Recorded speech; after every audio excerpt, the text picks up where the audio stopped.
Nous, c'est Ruben et Katia. Avec notre premier van Franklin, nous avons sillonné les routes d'Europe. Notre envie d'aventure et la volonté de toujours découvrir plus nous a poussés à changer de véhicule. Nous avons adopté Pumba, qui est devenu notre fidèle compagnon de voyage. Accompagné de notre petite famille de vagabonds, nous avons comme objectif de faire le tour du monde. Retrouve-nous chaque semaine pour une nouvelle aventure.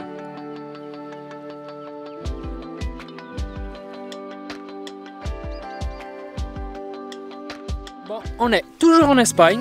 Là, on a fait une petite pause pour grignoter. Vraiment un truc léger. Nous, à midi, on aime bien manger léger. Donc là, Katia, elle mange sa petite pomme. Moi, j'ai ma petite boîte de sardines. Et en même temps, je m'occupe du montage de la vidéo. Donc, j'ai pas mal avancé pendant qu'on roulait.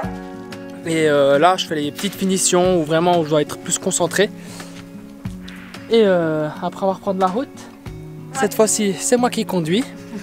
Et on espère peut-être traverser toute l'Espagne aujourd'hui et être en France déjà. On verra. Comme vous savez, on est en train de traverser l'Espagne pour rejoindre la France. Et comme d'habitude, nous on prend toujours, ou on essaye en tout cas, de prendre au maximum les petites routes, donc les nationales. Et vu que le temps qu'on a est quand même très court, eh ben, on avait désisté de notre envie de passer au désert du Bardenas. Enfin, dans le parc national des Bardenas, il y a le désert, il y a plein de choses. Et inconsciemment, on est en train de le traverser. Donc on ne savait pas qu'on était, que le GPS nous amenait par là. Et du coup, il est autour de nous et c'est vraiment chouette. On voit quelques trucs, mais c'est vrai que je pense que ça aurait été cool si on avait vraiment plus de temps de pouvoir vraiment aller dedans, quoi.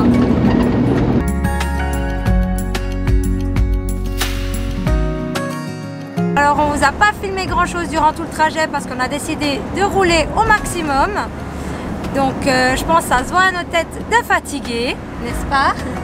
Ouais, vraiment claqué. Parce que là on n'a rien dormi de cette nuit, rien du tout. C'est nuit blanche sur la route. Ouais. On est en route pour le centre-ville de Sète et donc pour faire les tests PCR. Et regardez-moi ça. Ça, c'est le souci des grandes villes, c'est les embouteillages. Et pour vous dire la vérité, Pumba, il n'est pas vraiment fait pour ça. Il est grand, il est encombrant et du coup c'est chiant. Mais on doit faire avec, c'est comme ça. Ça va? Oui. Pas trop stressé? Non, j'ai déjà fait une fois, donc ça va pas aller.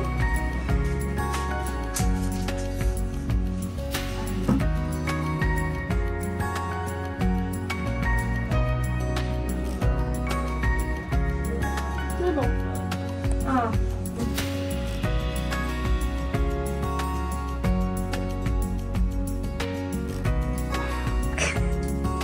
Test PCR fait. Maintenant, on doit attendre maximum 24 heures pour avoir les résultats. Donc on croise les doigts que personne soit positif. Bon, moi je pense que ça va aller. Hein. Oui. En tout cas, nous on n'a pas de symptômes, on n'a rien. Du tout. Et du coup on les reçoit par mail, donc ça c'est super cool parce que franchement c'est la galère à se parquer ici. Et ouais, du coup on n'aura plus besoin de retourner en rond dans la ville pour essayer de trouver une place de parc. Puis on va faire le plein aussi de l'eau, parce qu'on arrive au bout. Là ouais, direction faire le plein de l'eau parce que on n'a presque plus rien dans notre réservoir. Et puis après... Puis maintenant repos quoi. Ouais, repos jusqu'à demain. Et puis demain c'est l'embarcation. Et après on se retrouve dans un autre pays. Dans un nouveau continent. Ouais, aussi. C'est le jour J. Donc là on va direction le port de Sète. Donc le bateau il part ce soir à 18 h.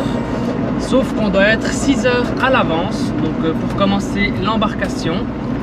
On a hâte de voir comment c'est parce qu'on n'a jamais pris le ferry avec Pumba et on ne sait pas s'il y aura beaucoup de monde, comment c'est organisé, etc. On se pose plein de questions quoi. Et du coup on regarde et on vous tient au courant, on va mettre tout ça en vidéo. Ouais.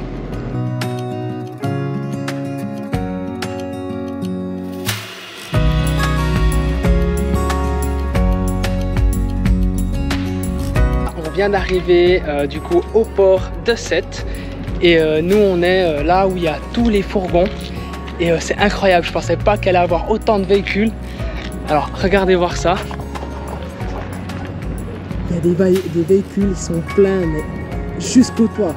Limite, vous voyez l'autre là, il y a presque autant de hauteur de marchandises que la hauteur proprement dit du véhicule.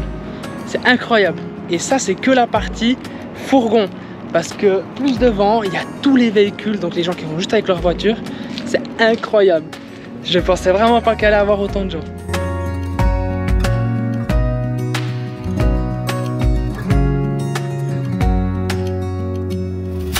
Premièrement, qu'est-ce qui s'est passé sur le ferry?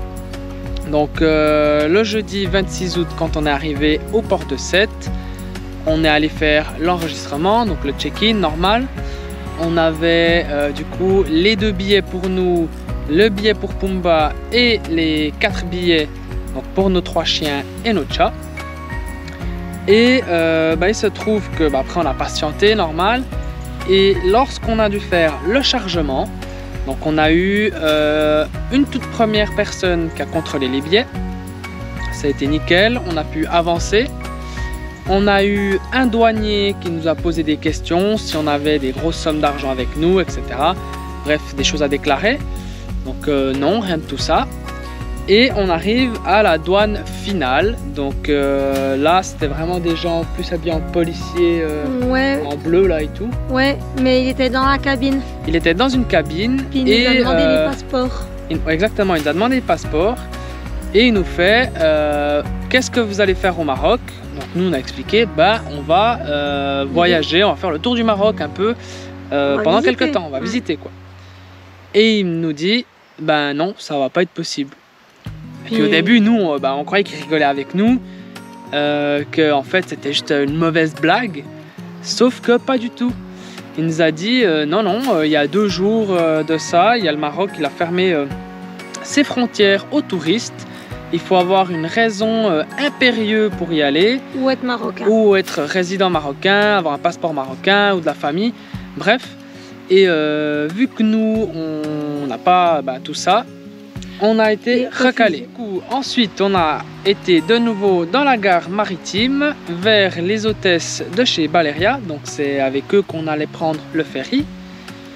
Et on a expliqué la situation et ils nous ont dit... de dire comme quoi on était vacciné. Exactement. Et donc on est redescendu à la douane pour dire voilà comme quoi on était vacciné et tout. Mais même comme ça en fait ça passait pas. Ils nous ont dit chez Baleria, de toute façon eux ce qu'ils veulent c'est juste vendre des billets. Ils savent pas ce qui se passe de l'actualité, je sais pas quoi. Et en vrai c'est un petit peu bizarre quand même parce que nous on a regardé sur l'ambassade marocaine, l'ambassade portugaise et l'ambassade suisse.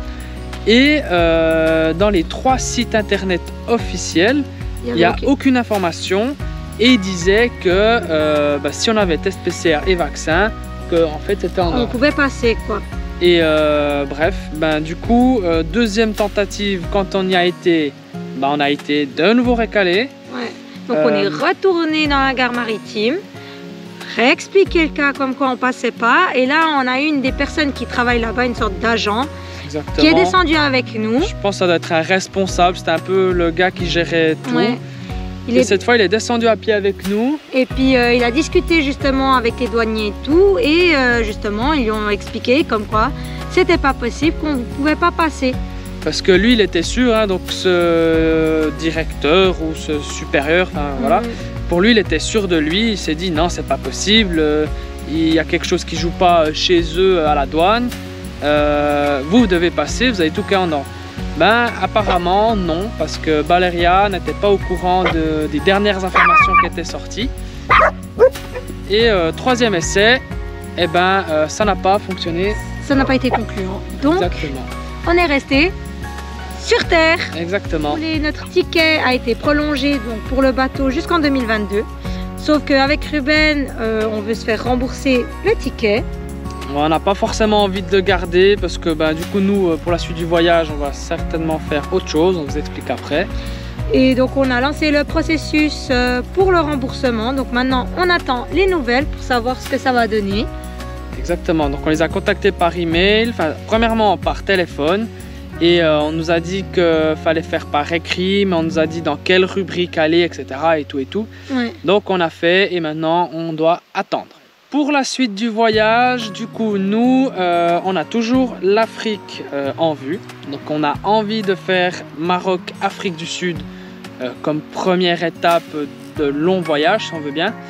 Mais du coup, avec le Maroc qui est fermé, etc., pour l'instant, on veut se diriger vers les pays nordiques. Donc là, on est actuellement en France, on va rester quelques semaines. Donc on va se diriger gentiment vers le nord. Et entre-temps, s'il y a des changements et qu'on peut retourner au Maroc, on le fera. Mais cette fois-ci, on veut le faire depuis l'Espagne. C'est surtout aussi pour les filles, parce que là, elles allaient faire 39 heures dans un bateau, dans une cage. On avait les promenades et tout, mais c'est quand même long pour elles. Ouais. Or que là, si on le fait depuis l'Espagne, on peut le faire depuis Algeciras. Et le délai est beaucoup plus court. Maintenant que vous savez la suite pour notre voyage, n'hésitez pas à vous abonner, à activer la petite cloche pour recevoir les notifications. Et on se retrouve très prochainement pour de nouvelles aventures. Ciao.